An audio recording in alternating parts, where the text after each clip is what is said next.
Hello tout le monde et j'espère que vous allez bien. Moi en tout cas ça va très bien et en particulier en ce moment parce que je tourne un petit peu autour des 2050 sans grosse perte mais sans grosse percée. Du coup je pense que je suis plutôt à mon niveau ici. Et je pense que une des choses qui font que j'arrive à peu près à rester et que je crois avoir trouvé ma réponse avec les noirs contre E4. En ce moment, je joue la française. Et oui, c'est une ouverture que je ne pensais pas jouer. Je me suis toujours dit, elle est boring et voilà. Je l'ai jamais joué, mais finalement, à force de voir jouer tout et n'importe quoi, les Scandinaves, les Caro-Can, les Siciliennes, sans avoir de résultats probants et de compréhension vraiment en me disant ça va, je comprends et j'arrive à la jouer. Je me suis testé à la française et finalement c'est pas si mal, ça correspond plutôt à mon style avec les noirs qui est finalement beaucoup plus soft que quand je joue avec les blancs. Allez, je vais vous montrer une partie modèle de mes débuts, on va voir ce que ça donne. Tout le monde est toujours là? Nickel, on va pouvoir y aller.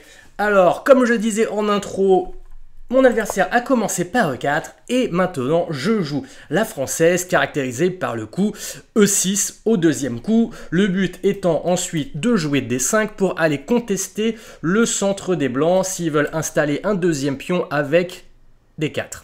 Mais là-dessus, c'est pas ce que mon adversaire m'a joué. Il a joué cavalier F3, qui est aussi une possibilité, probablement que ça peut transposer. Si je jouais C5 maintenant, on transposerait dans une sicilienne avec E6.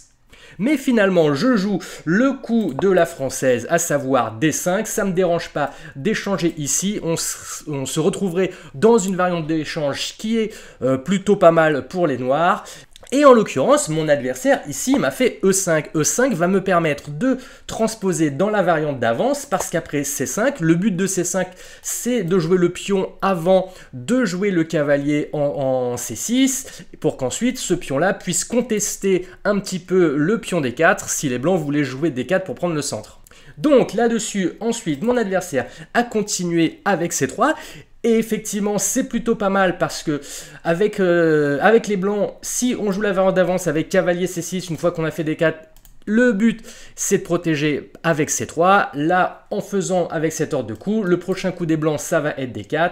Donc moi, je continue de manière normale avec cavalier C6 et après D4, pardon, on se retrouve dans une variante d'avance de la française qui est généralement obtenu avec un ordre de coups plutôt différent. Généralement, les coups, c'est E4, E6, D4, D5, E5, C5, conteste le centre tout de suite, les blancs défendent, rattaquent sur le pion et on le défend ici. C'est exactement la même position qu'on a eue, mais avec un ordre de coups différent. Après C3, j'ai joué cavalier C6, mon adversaire a joué D4. Et là, je joue un petit fou D7. De manière générale, dans la variante d'échange de la française, on aime bien jouer Dame B6 pour remettre encore une petite pression sur ce pion et sur quoi là les blancs ont plusieurs possibilités, à savoir fou E2 ou bien un petit A3. Il y a aussi des possibilités de ligne de Gambit, à savoir le Gambit Milner-Barry avec un fou D3 qui peut provoquer une perte de dame intempestive, mais je ne vais pas développer plus là-dessus parce que moi, ce que je joue, c'est un petit fou D7. On sait que dans la française, le fou de case blanche, c'est le fou qui va avoir des problèmes.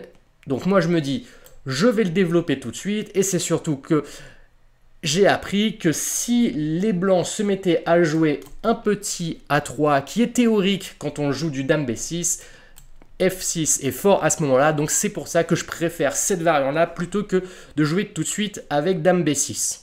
Là-dessus, mon adversaire a répondu fou D3 et comme je disais, fou D3 ça amène le Gambit Milner-Barry réputé pas terrible pour les blancs.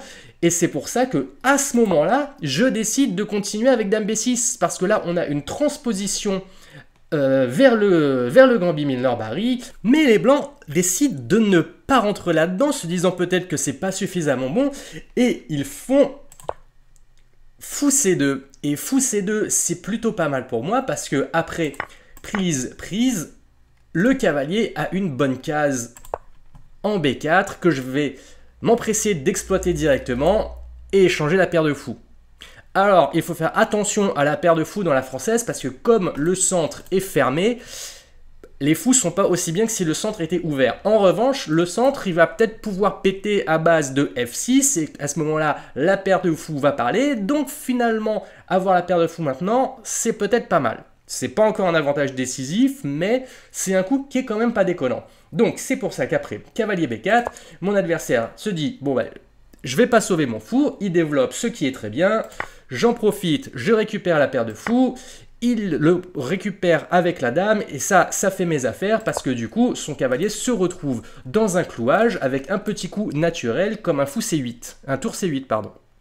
Et vous voyez que là, depuis le début, finalement, j'ai joué que des coups assez naturels, dans le sens où j'ai fait ma structure de pion de manière à contester le centre, les blancs ont fermé, ce qui est typique de la française, j'ai ensuite attaqué le centre à coups de C5, cavalier C6, dame B6 pour mettre la pression sur ce pion D4, qui est un thème récurrent de la française. Là-dessus, mon adversaire s'est dit « Ok, je vais roquer » et moi maintenant, en fait, il faut que je continue un peu sur le développement de mes pièces. Parce que lui, il a déjà roqué, moi j'ai encore 1, 2, je suis à 3 coups du roc et là, ça va, le centre est fermé, mais si ça venait à s'ouvrir un peu rapidement, le roi au centre, c'est jamais très très bon. C'est pourquoi je décide de faire fou B4 en me disant « Ok, s'il ne fait rien, je vais prendre, il va devoir reprendre du pion parce que la tour contrôle et il va avoir un pion arriéré, il aura plus de fou de case blanche, du coup je vais pouvoir mettre une tour ici, passer la dame, mettre l'autre tour ici et empiler sur la faiblesse. » Donc mon adversaire se dit à ce moment-là, je vais sortir ma dame du clouage, il joue un petit dame D2 qui est peut-être un petit peu passif, ce qui me laisse la possibilité de développer mon cavalier sur la seule case utile qu'il pourrait avoir. Il aurait éventuellement H6, mais après H6, il a vraiment que F4 comme rebond possible, alors que là, je peux aller soit sur F4, soit sur C6. C'est probablement un petit peu plus souple que cavalier H6. Donc, maintenant, il se dit, ok, il y a un pion qui est en l'air, je vais l'attaquer, mais je suis juste à temps pour roquer, et il n'a pas suffisamment de monde à côté prêt à attaquer pour que son attaque soit suffisamment forte pour me faire peur. Il faut quand même que je fasse gaffe parce que une dame qui lorgne sur le roi avec un fou qui peut jaillir n'importe quand, un autre cavalier qui peut jaillir n'importe quand, ça peut être un peu dangereux, mais j'aurai peut-être toujours un petit cavalier G6 pour un peu colmater tout ça, sachant qu'il a plus de fou de case blanche pour venir un peu détruire le tout. Donc lui continue son développement avec un petit fou D2, et en ce qui me concerne, je vais placer mon cavalier sur F4 pour continuer l'attaque sur D4, toujours thématique de la française. Là, j'ai 2 attaques, il n'a qu'une seule défense, il va devoir faire quelque chose, sinon il va perdre le pion. Là-dessus, il décide d'attaquer mon fou, que je recule en gagnant un temps sur la dame.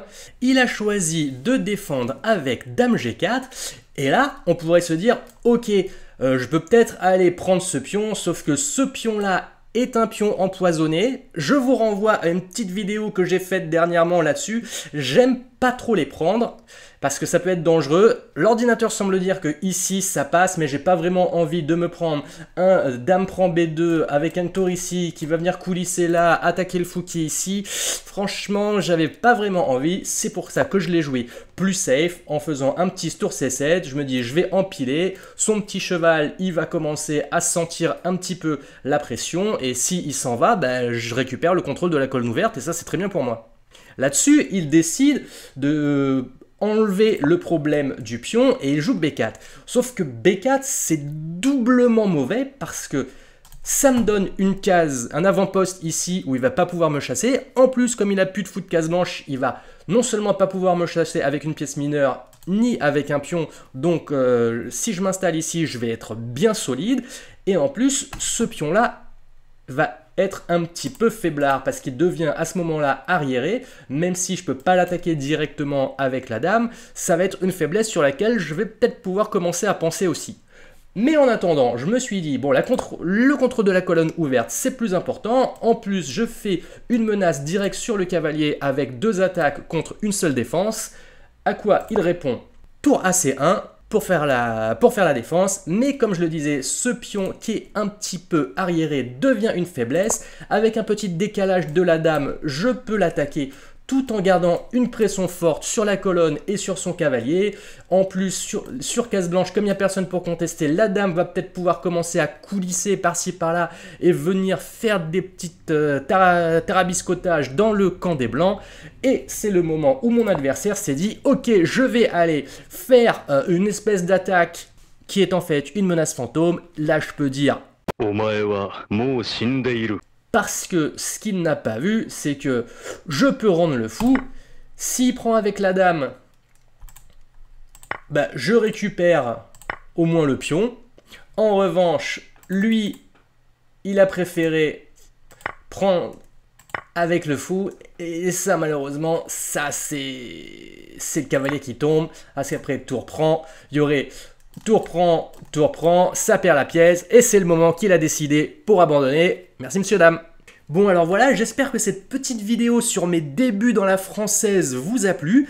Bah, je vous avoue que j'aime bien la jouer en ce moment parce que les plans sont assez faciles dans le sens où E6 va permettre de jouer des 5 pour contrôler le centre. Ensuite, on va taper sur la faiblesse des 4 des blancs à base de cavalier C6, à base de dame B6. Ensuite, il y a de fortes chances que la colonne s'ouvre et ça va être le moment d'y coulisser une petite tour en C8. Si jamais ça s'ouvre pas de ce côté-là, il y a toujours des possibilités de F6 pour ouvrir le centre de l'autre côté. Voilà, il faut juste faire attention au petit fou de case blanche qui est un petit peu enfermé, que je joue sur D7 assez rapidement pour régler un peu le problème tout de suite. Il pourra repartir sur C6 un jour quand le cavalier sera plus là, ou alors il va pouvoir repasser par E8 aussi. Bref, il a des possibilités. Donc il est très probable que vous voyez de plus en plus de françaises avec les noirs. En tout cas, n'hésitez pas à me dire si vous la jouez, si vous aimez bien comme ouverture dans les commentaires. Évidemment, comme toujours, le petit pouce bleu, le partage, l'abonnement, ça m'aide et ça fait plaisir. Pensez à la petite cloche pour ne rien rater. Et en attendant, je vous souhaite une bonne journée, des bonnes parties. C'était Fred Camaro. Out.